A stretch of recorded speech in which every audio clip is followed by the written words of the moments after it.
पुराने व्यवस्थान में एक मंजूषा थी, वो पवित्र थी, लेकिन अब हमारे पास में जो नई मंजूषा है वो सबसे महान है और सबसे पवित्र है।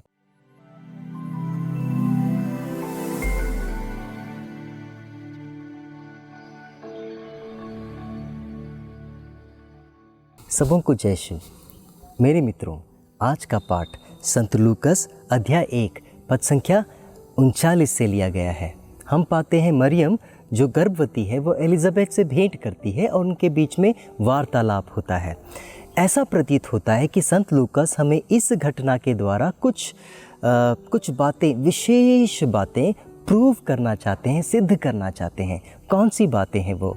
और ऐसा प्रतीत होता है मानो संत लूकस इस घटना को चुन चुन कर कहीं और से उसने नकल करने की कोशिश की है। हमारे पास है सामुएल का दूसरा ग्रंथ अध्याय 6। हम पाते हैं एक एक घटना लूकस के सुसमाचार से मिलती जुलती है और उसमें क्या समानता है, आइए हम देखते हैं। सामुएल का दूसरा ग्रंथ अध्याय 6 पद संख्या 9। जब दाऊद को पता चलता है, एहसास होता है कि ईश्वर की मंजूषा उसके घर आ रही है, वो घबरा जाता है और वो अपने आप को शायद अयोग्य समझता है और कहता है, प्रभु की मंजूषा मेरे घर में कैसे आ सकती है, ऐसा कहता है। कुछ इसी प्रकार की बात लूकस के सुसमाचार में भी पाई जाती है। लूकस अध्याय 1 पद संख्या 43। एलिजाबेथ मरियम का अभिवादन सुनकर क्या कहती है? वो कहती है, मुझे यह सौभाग्य कैसे प्राप्त हुआ कि मेरे प्रभु की माँ मेरे पास आए। क्या समानता है मेरे दोस्तों? क्या प्रूव करना चाहता है संत लूकस? यही प्रूव करना चाहता है कि हमारे बीच में ईश्वर की एक नई मंजूषा है। दूसरी विशेषता, सामुएल का दूसरा ग्रंथ अध्याय 6 पद संख्या 16 में हम देखते हैं कि जब ईश्वर की मंजूषा दाऊद के महल तक पहुंच जाती है तो दाऊद इतना खुश हो जाता है, इतना आनंद हो जाता है और अपने होश खो बैठता है और खुशी के कारण नाचता है, झूमता है। ठीक इसी प्रकार की बात लूकस का अध्याय 1 पद संख्या 41 में हम पाते हैं। जैसे ही मरियम एलिजाबेथ के घर में आती है, मरियम के गर्भ में पलता हुआ बच्चा खुशी से उछल पड़ता है। क्या प्रूव होता है, क्या सिद्ध होता है, या संत लूकस क्या कहना चाहते हैं? संत लूकस यही कहना चाहते हैं कि हमारे बीच में अब एक नई मंजूषा है और वो कौन है? मरियम। तीसरी घटना जो सामुएल का दूसरा ग्रंथ अध्याय 6 पद संख्या 11 में हम पाते हैं। दाऊद ईश्वर के मंजूषा को अपने घर में लाने से हिचकिचाता है और इसीलिए ईश्वर की मंजूषा को वो ओबेद एदोम नामक व्यक्तियों के घर में रख देता है। पता है कितने महीने रखता है? 3 महीने। और ईश्वर के वचन के अनुसार लूकस अध्याय 1 पद संख्या 56 के अनुसार, ईश्वर के वचन के अनुसार मरियम एलिजाबेथ के घर में कितने महीने रही? 3 महीने। आखिर संत लूकस हमें क्या सिद्ध करने की कोशिश कर रहा है?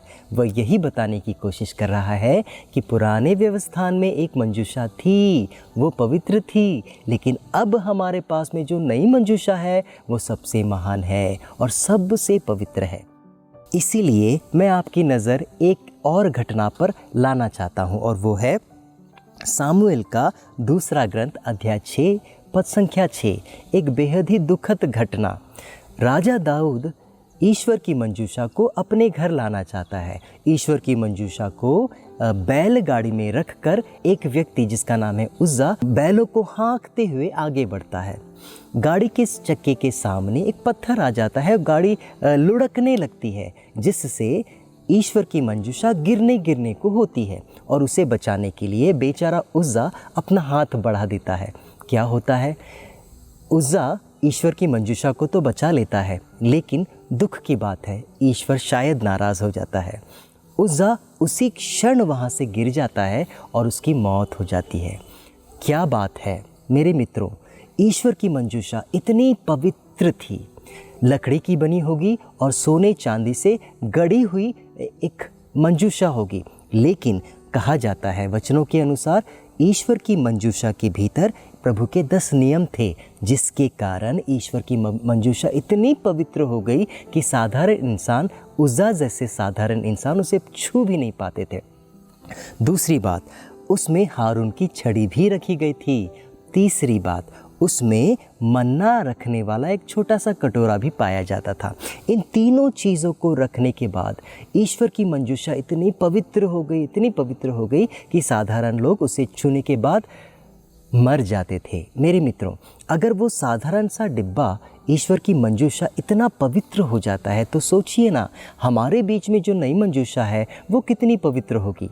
क्या वो नई मंजूषा के गर्भ में ईश्वर का बेटा पल रहा था, 9 महीने पला, क्या वो बेटा ईश्वर के 10 नियम से बढ़कर नहीं है?